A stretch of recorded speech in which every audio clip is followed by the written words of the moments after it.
Hi, this is John with WTI.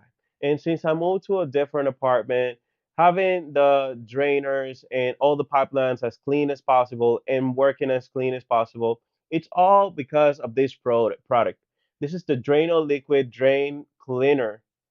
It's really good because all the dirt and all the buildup situations that can build into a pipelines or of the kitchen, of the bathroom, or anywhere, it's really effective because you just pour this liquid in there, you just let it sit for 15 minutes, let it do 15 to 30 minutes, let it do all the work.